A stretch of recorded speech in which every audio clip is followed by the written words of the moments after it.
그래서 저도 성경 여행에서 잠시 벗어나서 오늘은 예레미야 1장 4절부터 10절까지 말씀을 여러분들에게 읽어드렸고요.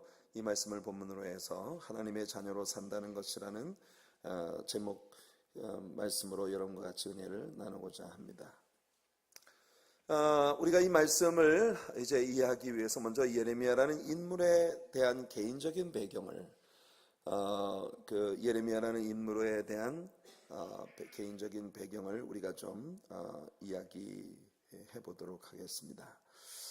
오늘 본문 바로 앞에 있는 우리가 4절부터 본문을 읽었습니다만 1절부터 3절까지 나오는 내용을 통해 예레미야에 대한 약간의 인포메이션을 우리가 얻을 수 있습니다. 1절을 보시면 우선 그의 출신지와 그의 신분에 대한 이야기가 언급이 되고 있죠.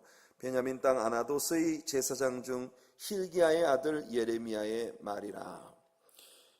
이 말씀을 보니까 이 베냐민 지파에게 속한 아나도츠라고 하는 땅에 제사장 집안의 힐기야라는 제사장의 아들로서 예레미야가 출생했다는 것을 우리가 보게 됩니다. 이 아나도시라고 하는 지역은 예루살렘으로부터 북북동으로 약 3마일 정도 떨어진 곳에 위치하고 있는 그런 마을입니다.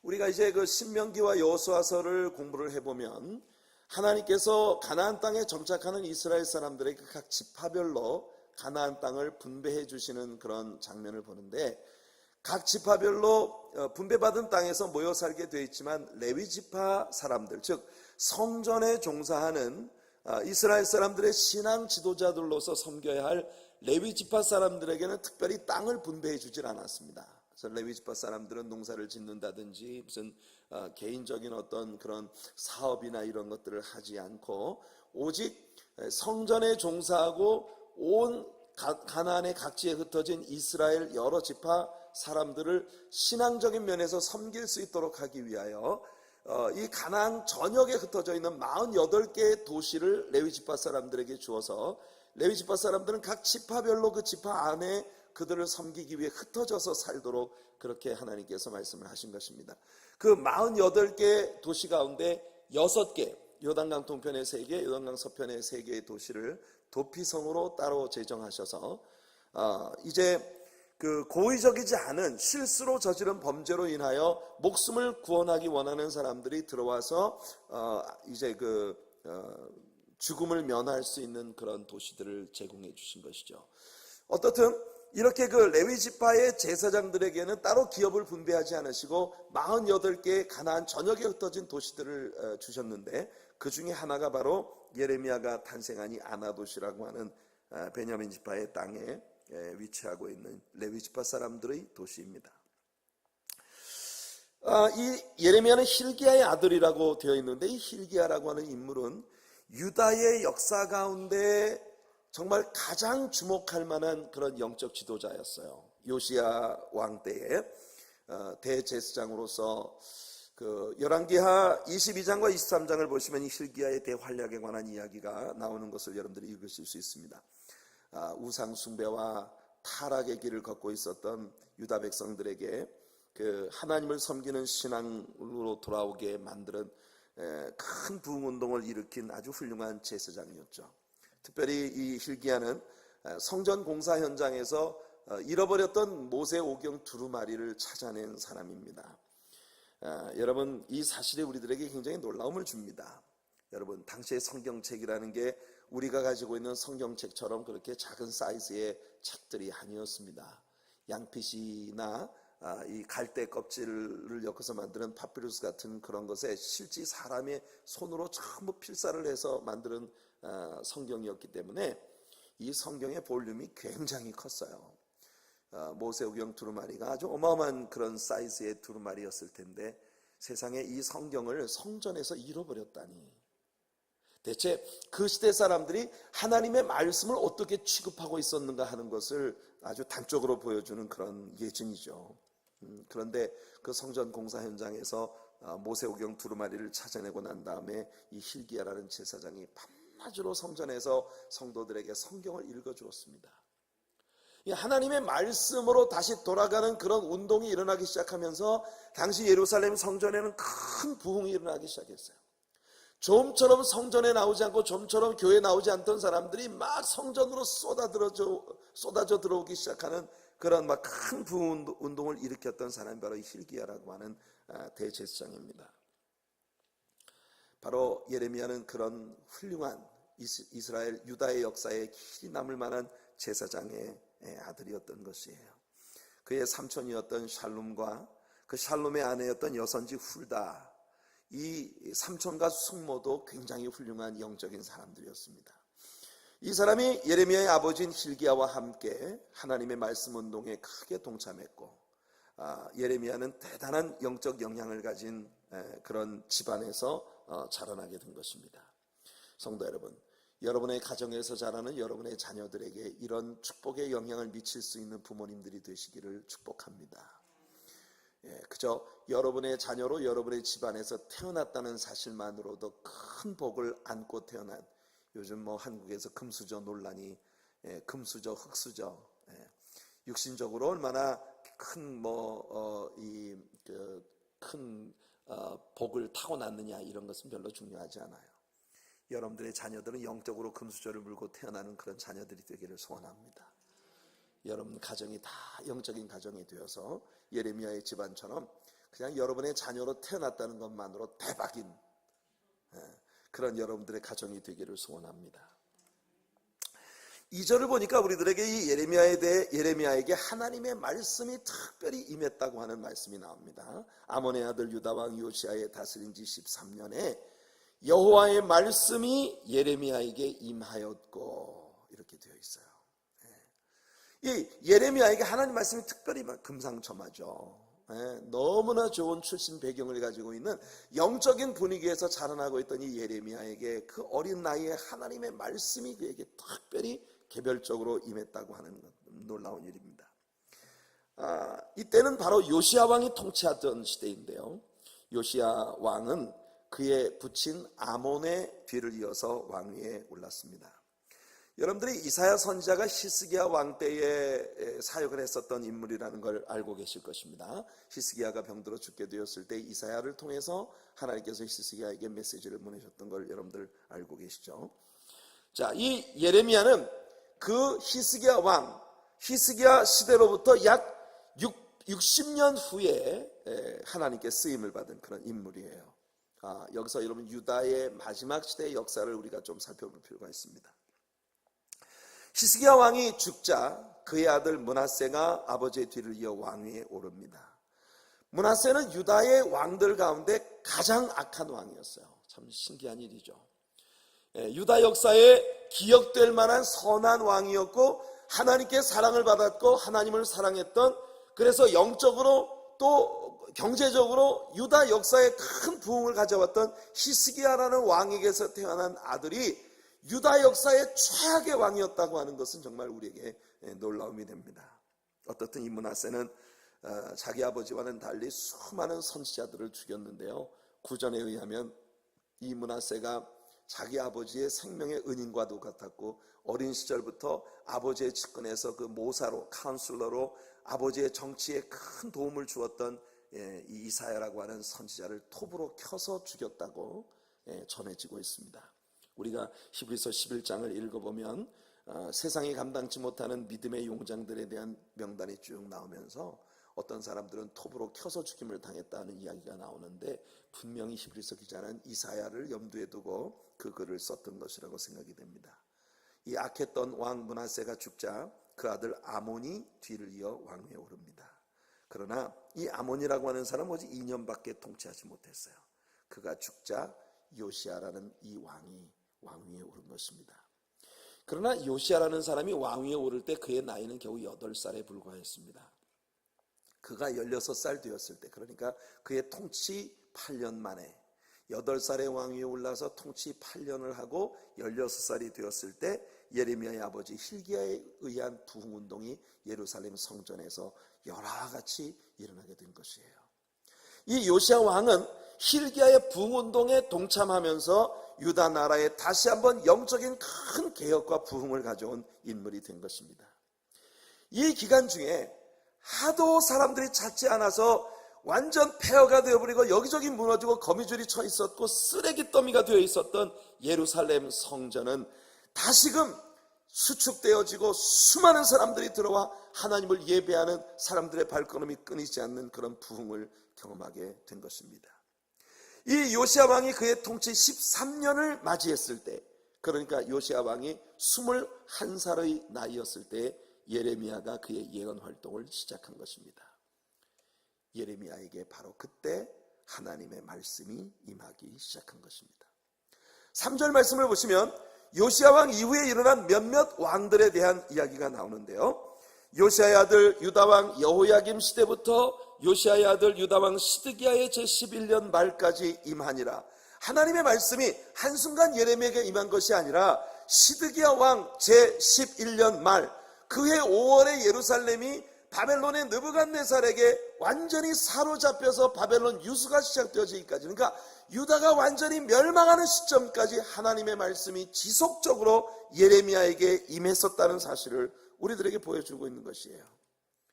바로 이런 왕들의 때 유다 왕조의 마지막 날들을 보내고 있던, 유다가 사양길에 접어들고 다시는 돌아올 수 없는 다리를 완전히 건너버린 아주 최악의 죄악으로 가득한 그런 시기를 보내면서 예레미야는 하나님의 종으로 하나님 앞에 쓰임을 받게 되었다는 것이에요. 요시야 왕이 죽고 그 통치가 끝나자 여호아스라는 사람이 그 뒤를 이었습니다. 예레미야는 이 사람에 대해서 언급조차 하지 않았어요. 왜냐하면 그는 3개월만 통치하고 암살을 당했기 때문입니다. 악한 왕이었어요. 여호아스가 죽자 여호야김이 왕위에 올랐는데 그는 11년간 통치를 했고 여호야긴이 그 뒤를 이었습니다. 예레미야는 이 여호야긴이라는 인물에 대해서도 전혀 언급하지 않습니다. 그가 통치를 시작할 때 그의 나이는 겨우 8살이었고 겨우 3개월을 통치하고 죽음을 당했으니까요. 그 시대는 사회적으로 몹시 불안정하고 위태로운 시대였습니다. 그러니까 예레미야는 비교적 긴 통치에 대해서만 여기서 잠시 언급을 했을 뿐입니다. 시드기야, 그가 통치 11년을 맞았을 때 느부갓네살에 의해서 두 눈이 뽑힌 채 바벨론으로 옮겨지면서 유다 나라는 완전히 멸망을 하고 바벨론으로 포로로 끌려가게 되는 것이죠. 이 역사적인 사실들은 우리들에게 유다 나라가 바벨론에 의해서 멸망을 당하던 바로 그 시기, 유다 나라가 최악으로 멸망을 향해 치닫고 있었던 그 시기에 예레미야가 하나님의 종으로 살고 있었다는 사실을 우리에게 보여주는 것입니다. 성도 여러분, 오늘 이 말씀을 생각할 때 예레미야가 살고 있었던 그 시대의 모습이 우리가 살아가고 있는, 하나님의 자녀로서 살아가고 있는 우리들의 시대를 보여주는 어떤 그림자 같은 그런 모습이 발견되지 않나요? 국가는 도덕적으로 말할 수 없는 타락의 길을 걷고 있었고, 정치가들은 정말 거의 미치광이처럼 변해가고 있었던 그런 시대입니다. 국가의 경제는 점점 더 힘들어지고 국민들은 끝없는 죄악 가운데 빠져들고 있었던 그런 시대, 하나님을 완전히 떠나버려서 도저히 회복이 불가능한 상황으로 치닫고 있었던 그런 시대, 그게 예레미야의 시대인데, 오늘 우리가 살고 있는 이 시대에 지난 1년 동안 미국에서 벌어진 모든, 미국이라는 국가가 정치적으로 법적으로 선택한 그런 모든 선택들을 볼 때 므낫세라는 왕으로부터 시작된 유다 말기의 그 참담한 타락의 시대를 보는 것 같은 그런 모습을 우리에게 비춰주고 있지 않습니까?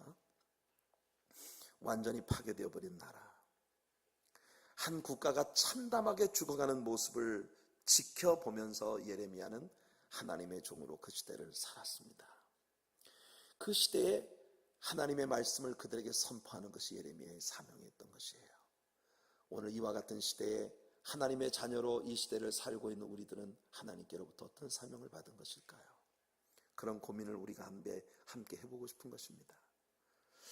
제가 이 말씀을 묵상할 때 정말 놀라움이 되는 것 중에 하나는 뭐냐 하면, 이렇게 유다 나라가 회복이 완전히 불가능해 보이는, 이제 다시는 돌아올 수 없는 다리를 건너버린 그런 이 최악의 상황 가운데서도 우리 하나님은 끝내 그 민족을 포기하지 않으셨다는 것입니다. 그 시대를 살고 있었던 예레미야라는 사람에게 말씀을 넣어주시며 그 예레미야를 통해서 끝없이 유다 백성들에게 하나님께로 다시 돌아오라고 그렇게 부르짖게 하셨다는 거예요. 그 민족을 절대로 포기하지 못하신 하나님, 그 누구도 하나님 말씀에 더 이상 귀 기울이지 않았고 모든 백성들이 멸망의 기정사실화된 길을 쫓아가고 있었지만 그래도 하나님은 그들을 포기하지 않으셨다는 것입니다. 계속해서 하나님은 예레미야를 통해 말씀하십니다. 그들이 완전히 파괴되어 거친 숨결을 몰아쉬며 중환자실의 죽음의 침상에서 마지막 호흡을 몰아쉬는 환자처럼 그렇게 유다 나라가 마지막 호흡을 몰아쉬는 것 같은 상황 가운데 접어들 때에도 특별히 그 시대 사람들은 말입니다, 예레미야처럼 하나님께서 직접 하나님 말씀을 넣어주셔서 하나님 말씀을 전하게 하신 참된 선지자를 쫓지 않았습니다. 그 시대 사람들은 특별히 거짓 선지자들에게 굉장히 많은 물질적인 지원을 하고 거짓 선지자들을 큰 부자가 되게 만들어주면서 그 거짓 선지자들의 메시지를 추종했어요. Don't worry, be happy, everything's gonna be alright. 그것이 그 시대 거짓 선지자들의 외침이었습니다.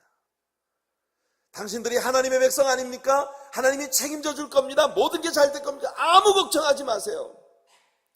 그런 거짓 선지자들의 메시지에 그들은 귀를 기울이고 정말 하나님의 메시지를 집어넣어 주셔서 하나님이 외치게 하신 예레미야 같은 그런 사람들이, 저 느부갓네살이 일어나는 걸 주의하세요. 바벨론이 일어나서 유다를 칠 것입니다. 우리 유다 나라는 하나님 앞에 저지른 죄로 말미암아 참담한 패망의 길을 걷게 될 것입니다.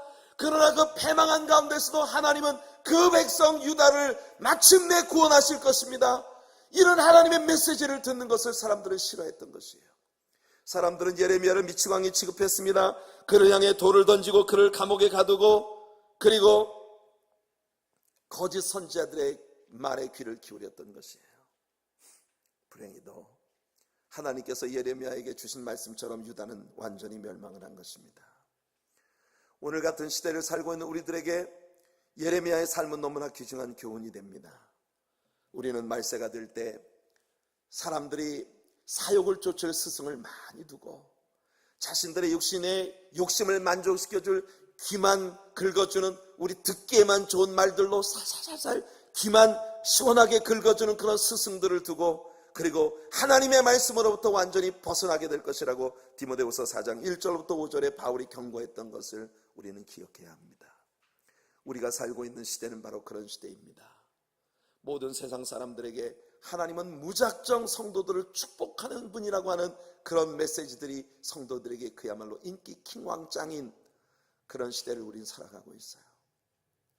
이와 같은 시대에 예레미야처럼 고고하게 하나님의 말씀을 제대로 공부하고 하나님의 말씀을 묵상하며 주님과 더불어 교제를 나누며 지금 이 시대를 향한 하나님의 생생하게 살아있는 메시지들을 들으면서 하나님과의 교제에 깨어있는 신자로 살아간다는 것, 그것은 참으로 진귀한 일이지만 너무나 복된 일입니다. 우리 하나님의 사랑교회 모든 성도님들이 그런 삶을 살아가시는 은혜가 있기를 예수님 이름으로 축원해 드립니다. 이와 같은 상황에서 하나님은 예레미야를 향하여 어떤 요구를 주고 계신가요? 여기 오늘 우리가 읽은 본문은 예레미야를 향한 하나님의 요구가 무엇인지를 우리에게 보여주는 말씀입니다. 하나님 먼저 예레미야에게 사명자로 살아라 이렇게 말씀하시고 계십니다. 4절을 보세요. 여호와의 말씀이 내게 임하니라 이르시되, 우리가 예레미야서를 읽어볼 때 계속해서 반복되는 구절이 있습니다. 여호와의 말씀이 내게 임하니라 가라사대. 예레미야는 입을 열 때마다 내가 지금 선포하는 이 말은 여호와 하나님께서 내 입에 넣어주신 말씀이라는 걸 분명히 했던 것이에요. 이것이 바로 오늘 같은 시대에 우리가 하나님의 자녀로 살아간다는 것에 있어 무엇보다도 귀중하고 필요한 일이라고 저는 확신합니다. 중요한 것은 예레미야가 하나님께서 입에 넣어주신 말씀을 나가서 거침없이 선포하며 살았다는 것이에요. 그는 오직 하나님께서 자신의 입에 넣어주시는 말씀만을 선포했습니다. 그래서 예레미야가 입을 열 때는 그것은 곧 하나님의 말씀이었던 것이에요. 하나님께서는 예레미야의 삶이 어떤 것이 되어야 하는 것인가 대해서 말씀하고 계십니다. 그것은 곧 예레미야라는 사람이 이 땅에 탄생하기 전부터, 예레미야가 출생하기 전부터, 벌써 태어나기 전부터 예레미야는 하나님 앞에 부름받은 종이었다는 것을 하나님 분명히 하고 계신 것입니다. 예레미야 1장 5절이 말합니다. 내가 너를 복중에 짓기 전에 너를 알았고 내가 태에서 나오기 전에 너를 구별하였고 너를 열방의 선지자로 세웠노라. 성도 여러분, 예레미야라는 사람이 이 땅에 태어나기 전부터 열방의 선지자로 하나님이 택하셨다고 말씀합니다. 우리는 성경 가운데에서 이 땅에 태어나기 전부터 그가 감당해야 될 사명에 대한 확실한 부르심을 받고 태어난 인물들을 알고 있죠. 그 중에 아마 가장 유명한 사람 중 하나가 세례 요한이 아니겠습니까? 마리아가 예수님을 잉태하고 있었을 때 세례 요한을 잉태하고 있던 엘리사벳을 찾아온 적이 있습니다. 이때 마리아와 엘리사벳은 사촌지간이었는데요, 이 마리아가 엘리사벳을 찾아오자 임신한 지 6개월 된 이 세례 요한이 엘리사벳의 몸에서 아주 기뻐하면서 뛰놀았다고 하는 이야기를 우리는 누가복음에서 듣습니다. 세례 요한은 예수님보다 6개월 전에 먼저 잉태되었는데, 이 요한은 그가 잉태되기 전부터 벌써 예수님의 오실 길을 미리 예비하는 사람으로 쓰임받게 될 것이라는 부르심을 받은 것이에요. 요한에 붙인 사가랴도 그리고 엘리사벳도 이미 늙었기 때문에 그런 일이 우리에게 일어날 수 없다고 불신의 모습을 보였던 이 사가랴에게 입을 벙어리가 되게 하여서 함부로 입 밖에 무슨 말을 내지 못하게 하는 그런 기적적인 일을 통해서 이 사가랴의 집에서 세례 요한이라는 아들을 하나님이 낳게 하신 것입니다. 누가복음 1장 18절로 20절에 나오는 말씀을 보면, 사가랴가 천사에게 이르되 내가 이것을 어떻게 알리요? 내가 늙고 아내도 나이 많으니이다. 천사가 대답하여 가로되 나는 하나님 앞에 섰는 가브리엘이라. 이 좋은 소식을 전하여 내게 말하라고 보내심을 입었노라. 보라, 이 일에 되는 날까지 내가 벙어리가 되어 능히 말을 못하리니 이는 내 말을 내가 믿지 아니하며거니와 때가 이르면 내 말이 이루리라. 이렇게 요한이 태어난 것이에요. 그는 이 땅에 태어나기 전부터 우리 예수님의 포러너 혹은 칼펠레이어, 예수님이 가시는 길에 그의 길을 평탄하게 만들기 위해서 사명을 가지고 태어난 인물입니다. 엘리야의 심정을 가지고 주 앞에 앞서가며, 이런 일이 어찌 예레미야나 또는 요한 같은 사람에게만 국한된 일일까요? 바울 사도도 태초부터 자신은 하나님께 택정함을 받았다고 선포합니다. 우리 크리스천들의 삶은 모두 그런 것입니다. 여러분들이 이 땅에 태어나기도 전부터 하나님께서는 벌써 여러분들의 삶을 확정하시고, 그리고 이 세상을 살아가며 하나님을 믿는 자녀로서 이 어두운 땅에서 고고하게 주님의 진리의 빛을 비추는 그런 진리의 일꾼으로 쓰임받도록 하나님은 여러분들을 선택하셨다는 것입니다. 이것을 믿으시기를 축복합니다. 예레미야는 하나님이 나를 선택하셨다는 데 대해서 여러 가지 일들로 핑계를 대며 부정하고 있습니다. 하나님, 나는 나이가 어립니다. 나는 말을 할 줄 모릅니다. 나 같은 어린아이의 어눌한 말을 누가 듣는단 말입니까? 6절에 보니까 예레미야가 말하죠. 내가 가로되 슬프도소이다. 주 여호와여 보소서. 나는 아이라 말할 줄을 알지 못하나이다. 오늘날 예레미야처럼 이 시대에 얼마나 수많은 성도들이 예레미야같이 그렇게 하나님 앞에 반응하고 있습니까? 하나님, 사명을 감당하라니요? 나 같은 사람이 무슨 사명을 감당한단 말입니까? 내가 부자입니까? 내가 탁월한 사람입니까? 하나님, 나는 별로 공부도 많이 못했습니다. 나는 세상 사람들에게 그렇게 탁월한 인재가 아닙니다. 돈도 많지 않아서 늘 빠듯한 삶을 하루하루 삽니다. 이런 내가 무슨 하나님의 사명을 감당한단 말입니까? 하나님의 사명을 감당한다는 것은 특별히 하나님께서 축복하셔서 부자가 되게 하시거나 공부를 많이 하게 하시거나 또 하나님의 종으로 부르시거나 그런 사람들이 하나님의 일을 하는 것이지, 나같이 평범하게 이를 데 없는 이런 사람이 무슨 하나님의 종으로 쓰임받는단 말입니까? 이런 핑계들을 우리는 하나님 앞에 가지고 있죠. 예레미야에게 하나님이 이렇게 말씀하십니다. 7절 8절을 보시면, 여호와께서 내게 이르시되 너는 아이라 하지 말고 내가 너를 누구에게 보내든지 너는 가며 내가 내게 무엇을 명하든지 너는 말할지니라. 너는 그들을 인하여 두려워 말라. 내가 너와 함께하여 너를 구원하리라. 나 여호와의 말이니라. 하나님께서는 예레미야에게 말씀하십니다. 네가 어떤 존재인지는 별로 중요하지 않아. 내가 너에게 함께한다는 것이 중요한 것이야. 내가 너의 입에 내 말을 넣어준다는 것이 중요한 것이야.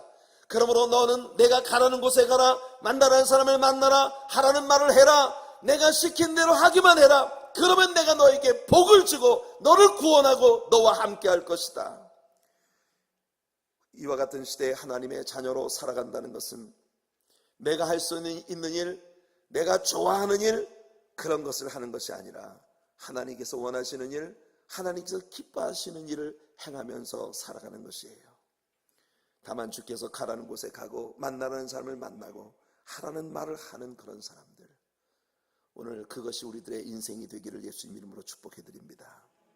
그렇게 할 때 우리들을 통해 주께서 친히 주의 일을 행하시겠다는 것이에요.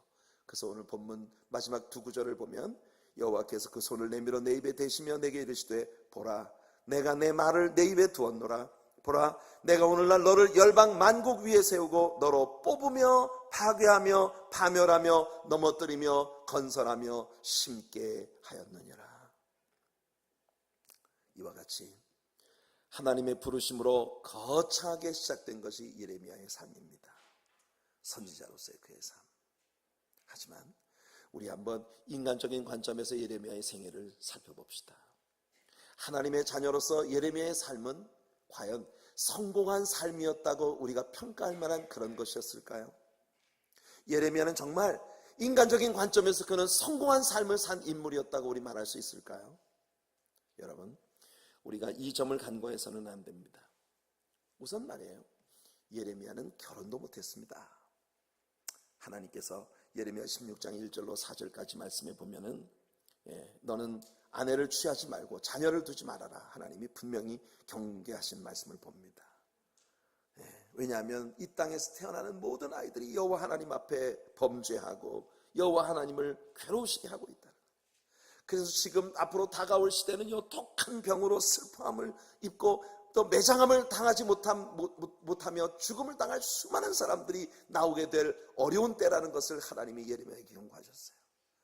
예레미야는 하나님의 종으로서 결혼도 하지 못한 채 그의 인생을 선지자로서 평생을 살았습니다. 근데 더 가슴 답답한 노릇은 뭐냐면 선지자의 삶을 사는 예레미야의 메시지를 통해서 회개하고 하나님께 회심하고 돌아왔다는 사람이 단 한 명도 성경에 기록되어 있지가 않아요. 참 정말 오늘날로 말하면 말이에요, 목사로 부름을 받았는데 교회가 전혀 부흥이 되지 않고 그냥 정말 단 한 명도 회심자를 내지 못하는 그런 목사가 있다고 한번 생각해 보세요. 예레미야는 그런 삶을 산 것입니다. 심지어 자신의 동족들에게도 배척을 당했어요. 예레미야 11장 18절로 21절을 보면 아나돗 사람들도 예레미야의 말을 전혀 듣지 않았습니다. 그뿐인가요? 예레미야 12장 6절을 보면 그의 형제와 아비의 집 식구들, 형제들까지라도 그를 속이고 뒤에서 백바이링을 하고 있습니다. 사람들은 모여서 예레미야 18장 18절 보니까 예레미야를 죽일 모략만 꿈꾸고 있어요. 예레미야는 그런 삶을 살았습니다. 더 나아가 그가 전하는 메시지, 하나님께서 입에 넣어주신 말씀 때문에 미움을 받았고 매를 맞았고 착거에 채워지고 감옥에 던져졌습니다. 역적으로 물리기까지 했어요. 더 아픈 것은 그는 자신이 전해야만 되는 그 메시지 자체 때문에 가슴이 늘 찢어지는 삶을 살았어요. 예레미야 9장 1절을 보면 예레미야가 이렇게 탄식합니다. 어찌하면 내 머리는 물이 되고 내 눈은 눈물 근원이 될고 그렇게 되면 살육당한 딸 내 백성을 위하여 주야로 구급하리로다. 성도 여러분, 예레미야는 하나님께서 끊임없이 자신에게 넣어주시는 말씀을 볼 때에 앞으로 장차 다가올 유다 나라의 멸망에 대한 이 모든 것을 보며 가슴이 찢어진 아픔을 겪었어요. 하나님 말씀을 묵상할 때마다 슬펐습니다. 세상에 가는 그 길이 너무나 빤히 보이기 때문에. 그래서 그는 예언자로서의 사역을 그만두고 싶었습니다. 하나님, 이건 너무 고달픕니다. 내가 전에도 누구도 내 말을 귀담아 듣지도 않는데요, 하나님께서 주시는 말씀은 내가 감당하기가 너무 어렵습니다. 그런데 예레미야 20장 9절을 보면 그가 다시는 여호와를 선포하지 아니하며 그 이름으로 말하지 아니하리라고 결심하면 내 중심이 불붙는 것 같아서 골수에 사무치니 답답해 견딜 수가 없나이다, 이렇게 고백합니다. 안 하려고 해도 도저히 안 할 수 없는 그런 사명을 받아서 그 시대를 어려움 가운데서 이렇게 싸우며 살았던 예레미야의 삶. 결국 그가 그 입으로 선포했던 그대로 예레미야의 파멸을 보았고 바벨론 유수를 그 눈으로 목도해야만 됐습니다. 자신이 선포한 메시지들이 문자 그대로 성취되어지는 모습을 보면서 예레미야는 얼마나 가슴이 아팠을까요? 예레미야는 바벨론으로 함께 가자고 하는 느부갓네살 왕의 군대 장관 느부사라단의 제안을 거절하고 예루살렘에 남았습니다. 그런데 이게 웬일입니까? 이번에는 국가가 멸망하니까 애굽으로 피신을 가자는 사람들이 일어납니다. 그러나 예레미야는 그들에게 다시 하나님 말씀을 외칩니다. 예레미야로 내려가는 건 하나님의 뜻이 아닙니다. 우린 예루살렘을 끝까지 지켜야 합니다. 그러나 그 애굽으로 내려가는 사람들에 의해서 강제로 애굽 땅으로 옮겨지게 되고 그곳에서 결국 예레미야는 돌에 맞아서 죽음을 당하게 된 것이에요. 히브리서 11장에 보면 톱에 켜서 죽임당한 이사야와 함께 돌에 맞아 죽은 자들에 관한 이야기가 나오는데 아마도 이때 히브리서 기자는 예레미야를 염두에 두고 그 글을 썼을 것이라고 생각됩니다. 성도 여러분, 예레미야의 삶은 그런 것이었어요. 이제 우리가 이 말씀을 통해서 얻게 되는 결론은 자명합니다. 하나님의 자녀로 세상을 산다는 것은 이 세상에서 사람들이 기대하는 출세를 한다는 것은 아닙니다. 그렇다고 해서 하나님의 자녀로 사는 건 이 세상에서 무조건 고난과 가난과 고통 가운데 살아가는 것이 복이라는 이야기는 절대 아닙니다. 분명히 하나님께서 그의 뜻을 따라 획기적인 부를 가지고 하나님께 쓰임받게 하신 인물들이 역사 가운데 항상 있어 왔습니다. 때로는 높은 지위를 차지하고 정치적으로 높은 자리에 올라가고, 때로는 인간적인 행복의 요건들을 충만하게 누리면서 하나님의 자녀로서 한 시대를 풍미하는 그런 인물들이 있습니다. 하지만 그렇지 않다 하더라도 결국 하나님의 자녀로 세상을 살아간다는 것은 주신 사명을 감당하고 하나님이 오라 하실 때 아무런 한도 뭣도 없이 그저 찬송하며 하나님께로 갈 수 있는 것이 하나님의 자녀의 삶이라는 것이에요. 히브리서 기자가 우리들에게 이 부분에 관해서 이야기해 주는 것들을 한번 들어봅시다. 히브리서 11장 33절 이하의 말씀입니다. 저희가 믿음으로 나라들을 이기기도 하며 의를 행하기도 하며 약속을 받기도 하며 사자들의 입을 막기도 하며 불의 세력을 멸하기도 하며 칼날을 피하기도 하며 연약한 가운데서 강하게 되기도 하며 전쟁에 용맹되어 이방 사람들의 진을 물리치기도 하며 여자들은 자기의 죽은 자를 부활로 받기도 하며 또 어떤 이들은 더 좋은 부활을 얻고자 하여, 여기까지 하나님께서 역사 가운데 하나님이 사용하시기 위해 많은 사람들에게 놀라운 기적과 축복들을 부어주시고 역사하셨다는 것이에요. 그런데 하나님은 모든 사람을 그런 방법으로 쓰지는 않으셨다는 것입니다.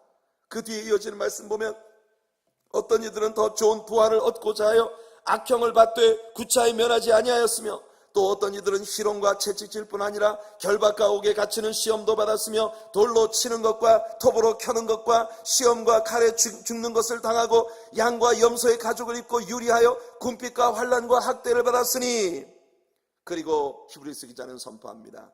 이런 사람은 세상이 감당치 못하도다. 저희가 비록 광야와 산중과 아멸과 토굴에 유리했던 삶을 살았지만 그러나 그 사람들은 세상에 패배한 사람들이 아니라 이 세상이 감당할 수 없었던 믿음의 사람으로 세상을 산 사람들이었다는 것입니다. 늘 우리 하나님의 사랑교회 성도님들을 향한 저의 기도는 하나님, 우리 성도님들이 행하는 모든 일마다 복되고 형통하게 하시고 물질의 복을 주시고 자녀들에게 복을 주시고 이 세상에서 손대는 일마다 대박이 터지는 축복이 있게 하여 주시옵소서. 늘 우리 성도님들의 삶을 위해 제가 그렇게 기도하며 나갑니다. 그러나 여러분, 그리 아니하실지라도 오늘날과 같은 참담한 죄악의 땅에서 하나님의 자녀로 살아간다는 것은 예레미야처럼 하나님의 말씀에 철저히 순복하며 하나님이 내 삶을 살려주신 것에 대하여 영원한 생명을 내게 주신 것에 대한 그 감격과 사랑 가운데에서 주님이 내 입에 넣어주시는 말씀으로 말하고 주께서 내 가슴에 품게 하시는 생각들로 생각하며 하나님의 마음과 열정을 가지고 열방을 품고 세상을 향해 나아가는 그런 열방의 선지자들로 이 세상에 우뚝 설 수 있는 하나님의 자녀들이 되기를 예수님 이름으로 축복해드립니다. 다만 위로부터 나를 부르신 그분을 기쁘시게 해드리기 위하여 그가 나를 이 땅에 보내신 그 목적을 달성하고 하나님 앞에 설 수 있기 위하여 우리들 모두가 그렇게 사명자로 세상을 살아갈 수 있는 하나님의 아들, 딸들이 되기를 예수님의 이름으로 축복해드립니다. 기도하겠습니다.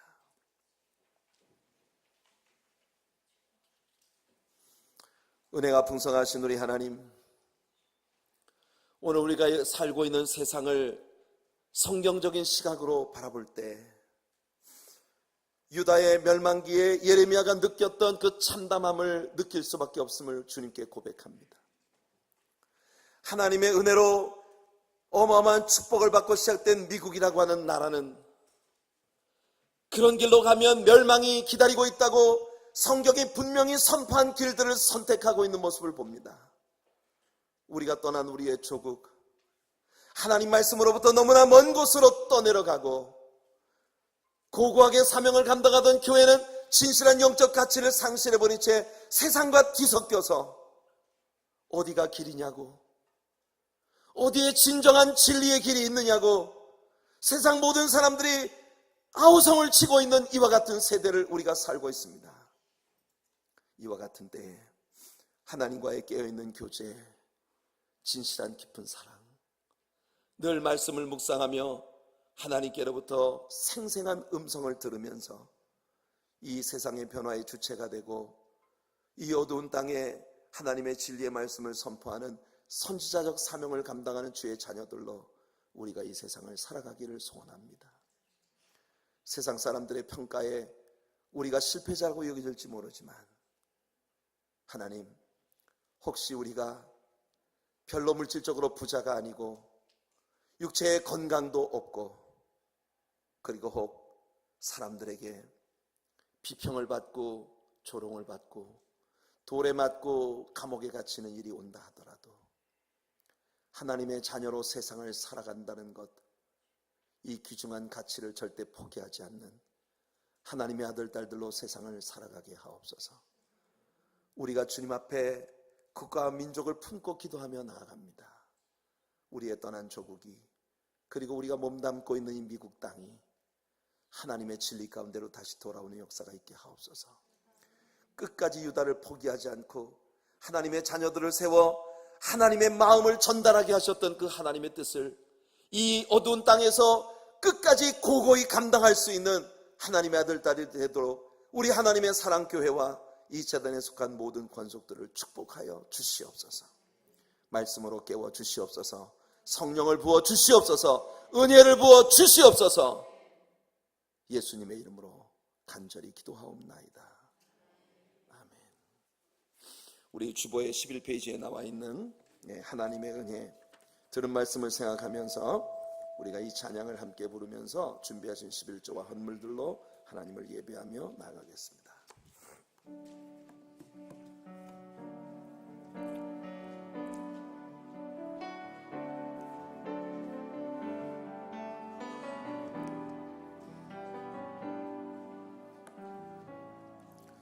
나를 지으신 네가 하나님,